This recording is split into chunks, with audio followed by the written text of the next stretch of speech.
இன்னைக்கு chicken gravy எப்படி செய்யலாம்னு பார்க்கலாம். இது என்னோட ஸ்டைல். ஒரு கரண்டி ஆயில் விட்டுக்கோங்க.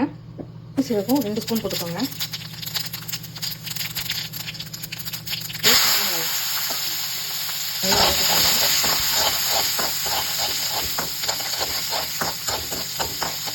ஒரு ஸ்பூன் போட்டுக்கோங்க. நெக்ஸ்ட்டு 3 சின்ன தக்காளி போட்டுக்கோங்க.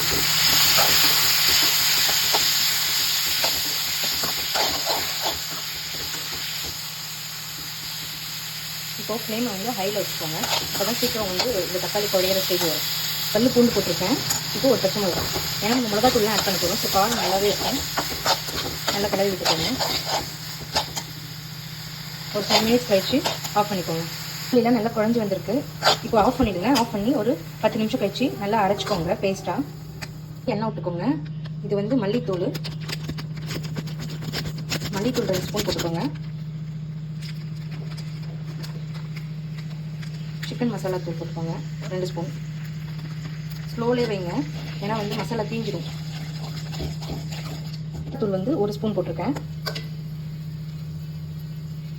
மஞ்சத்தூள் வந்து 1/4 ஸ்பூன். நல்லா கலரி விட்டுக்கோங்க. ஸ்லோலே வைங்க ஃப்ளேமை, இல்லைன்னா தீஞ்சிடும். அரைச்சி வச்சதை வந்து மசாலாவில் சேர்த்துக்கலாம்.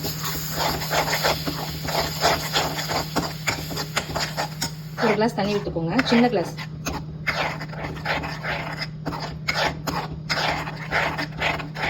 இப்போது நம்ம 4 ஸ்பூன் தயிர் ஆட் பண்ணிக்கோங்க. நல்லா பிளெண்ட் பண்ணிக்கோங்க தயிரை.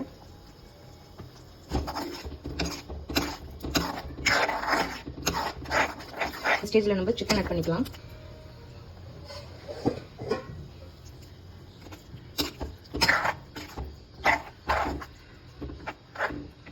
கருவேப்பிலை கடைசியாக இந்த கொதிக்கிற ஸ்டேஜில் ஆட் பண்ணிக்கோங்க.